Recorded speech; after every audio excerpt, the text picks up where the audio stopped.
Hello guys, ഇന്ന് May 10 mothers day ആണ്. അപ്പോൾ ഇന്നത്തെ എൻ്റെ വീഡിയോ കാണുന്ന എല്ലാ അമ്മമാർക്കും ഹാപ്പി മദേഴ്സ് ഡേ. അതുപോലെ തന്നെ ഇന്നത്തെ ദിവസം ഞാൻ എൻ്റെ അമ്മയെ ഭയങ്കരമായിട്ട് മിസ് ചെയ്യാനുണ്ട്. നിങ്ങൾക്കറിയാമല്ലോ, ഞാൻ 5 വർഷമായി വീട്ടിൽ നിന്ന് മാറി നിന്ന് ഇവിടെ ജോലി ചെയ്യാൻ തുടങ്ങിയിട്ട്. അതിൽ മാസത്തിൽ 4 ലീവ് കിട്ടുന്നതല്ലാതെ ഞാൻ വീട്ടിൽ പോകലില്ല.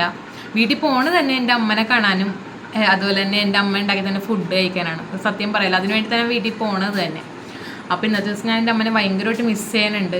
അതുപോലെ തന്നെ ഞാൻ പറഞ്ഞില്ല, 5 വർഷമായി മാറിക്കാൻ തുടങ്ങിയിട്ടെങ്കിലും ഒരു ദിവസം പോലും ആ ഒരു എന്താ അമ്മ അന്വേഷിക്കാതിരുന്നിട്ടില്ല. ഒരു ദിവസം എത്ര പ്രാവശ്യം വിളിക്കുമെന്ന് തന്നെ എനിക്കറിയില്ല. കാരണം കഴിച്ചോ, കിടന്നോ, ഡ്യൂട്ടി കയറിയോ, ഡ്യൂട്ടിയിൽ നിന്ന് വന്നോ, അങ്ങനെ ഒരു ദിവസം എത്ര പ്രാവശ്യം എൻ്റെ അമ്മ എന്നെ വിളിക്കുമെന്ന് അറിയും. അപ്പോൾ എനിക്ക് ആ ഒരു അങ്ങനെ നമ്മളുള്ള ബോണ്ട് അങ്ങനെ ഒരു സമയം എന്നെ വിളിച്ചില്ലെങ്കിൽ ചിലപ്പോൾ എനിക്കത് ഭയങ്കരമായിട്ട് മിസ്സിങ് ഉണ്ടാവും. ഇതുവരെ അങ്ങനെ നടന്നിട്ടില്ല. എന്നാലും ഞാൻ അമ്മനെ കുറേ സ്നേഹിക്കുന്നുണ്ട്. അതേപോലെ തന്നെ എല്ലാ അമ്മമാരുടെയും ഒരു സ്വപ്നമാണ് മക്കളെ നല്ല രീതിയിൽ പഠിപ്പിച്ച് നല്ലൊരു ജോലി മേടിപ്പിക്കണം എന്നുള്ളത്. അതുപോലെ തന്നെ എൻ്റെ അമ്മ ആഗ്രഹിച്ച പോലെ തന്നെ ഞങ്ങൾക്ക് 3 പേർക്കും ജോലി കിട്ടി. അതുപോലെ തന്നെ നല്ലൊരു ലൈഫാണ് നമുക്കിപ്പോൾ മുന്നോട്ട് കൊണ്ടുപോകാൻ പറ്റണത്. അപ്പോൾ ഈ മദേഴ്സ് ഡേയിൽ എൻ്റെ അമ്മയ്ക്ക് ഏറ്റവും ഇഷ്ടപ്പെട്ട ഒരു പാട്ട് ഞാൻ എൻ്റെ അമ്മയ്ക്ക് ഡെഡിക്കേറ്റ് ചെയ്യണം കേട്ടോ. അമ്മ മഴക്കാറിനു കണ്ണിറഞ്ഞു, ആ കണ്ണീരിൽ ഞാൻ നനഞ്ഞു.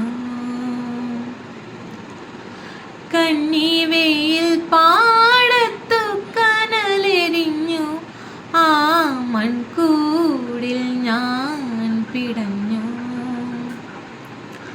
മണൽ മായ്ക്കുമീ